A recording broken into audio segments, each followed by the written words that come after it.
박강자 교수님 발제하신 것에 대해서 제가 논평을 할 입장은 사실 아닙니다.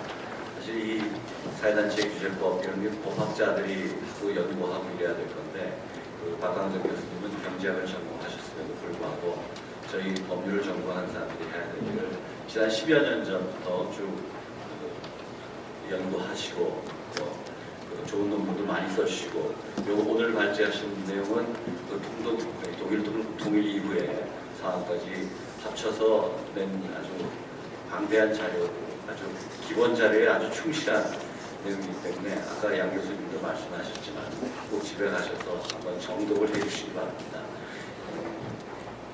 제가 게으른 탓에 좀 발표 토론문을 좀 늦게 학교에 내는 바람에 별도로 이렇게 나오게 돼서 여러분들에게 송구스럽게 생각합니다. 이 대부분의 사례가 이렇게 위헌 정당 내지는 위헌 단체 이거에 해산에 관해서 어떤 법제를 취하고 있느냐. 이게 이제 독일, 일본, 우리나라 이렇게 세 나라를 비교해보면 독일의 경우는 수도기본법이 발제문에도 나와 있습니다. 구조 2항에 위헌 단체에 대해서도 해산할 것을 명문으로 규정하고 있습니다. 이에 반해서 일본의 경우에는 정당이건 단체건 헌법에 해산에 관련 규정이 없고 파괴활동 방지법이라는 법에서 정당과 단체를 위헌적인 또는 폭력적 파괴주의적인 정당의 경우에 또는 단체의 경우에 해산을 지정할 수 있도록 이렇게 입법을 하고 있고, 이에 반해서 우리나라의 법제는 헌법에서 위헌적 정당에 대해서 해산하는 제도를 헌법에 규정을 두고, 그 다음에 위헌적 그런 단체는 어떻게 하느냐, 여기에 대해서는 지금 입법이 안 되어 있는 상태입니다. 그래서 소위 말해서 일부 이 강제 해산제도, 소위 말해서 이적단체나 반포단체로 대법원에서 확정 판결을 받은 단체에 대해서 강제로 해산하는 것이 위헌적 소지가 있다라고 일부 좌익들이 주장을 하지요.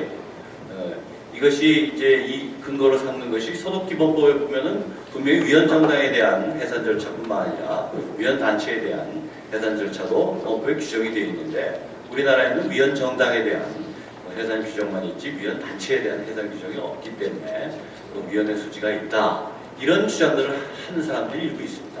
지금 그래서 제가 이 토론문 1에 헌법상 기본권에 대한 일반적 법률에 대해서 이 내용을 소개한 겁니다.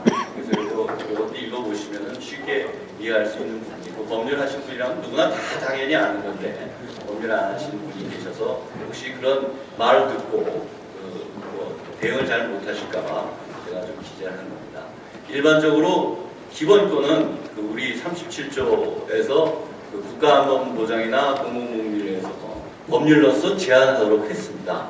물론 결사의 자유가 사전 허가제도 금지하고 있지만 국가안전보장이나 공공복리 등을 위해서 유해하다고 생각할 경우에는 법률로서 제한을 할 수 있습니다. 그래서 이유에 따라서 국가보안법에서 정부를 참칭하거나 국가를 별나하는 목적으로 구성된 단체인 반국가단체나 또는 반국가단체의 활동을 선전 고무 찬양하는 이적단체의 경우에 처벌하도록 이 국가보안법이 일반 유보 조항에 따라서 특별법인 국가보안법을 통해서 처벌할 수 있는 겁니다.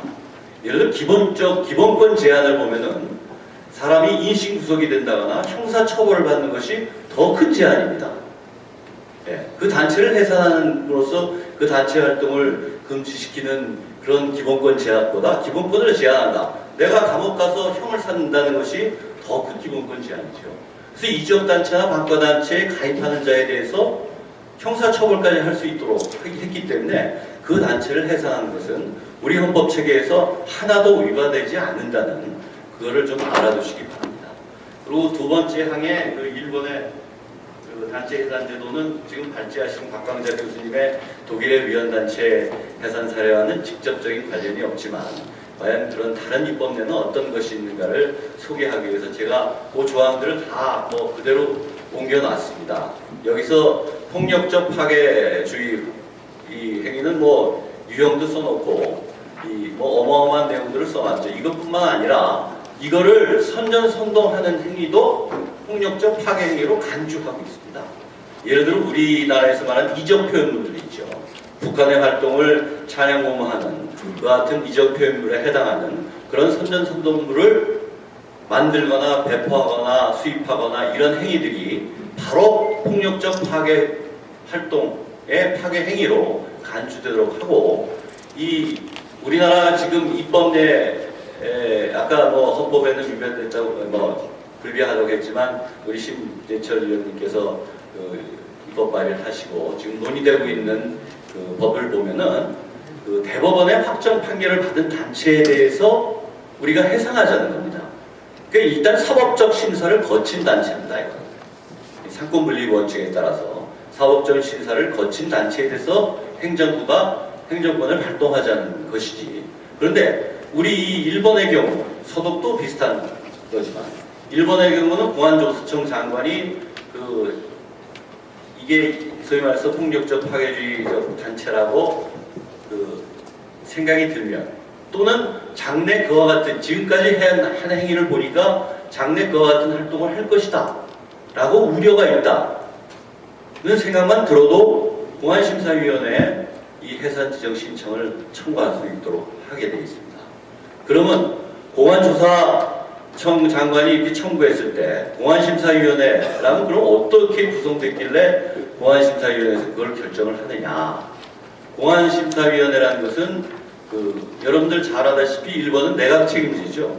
그래서 국회의 다수장이 그 정권을 잡고 있습니다. 어떻게 보면 행정부와 입법부가 동일하다고 보시면 됩니다.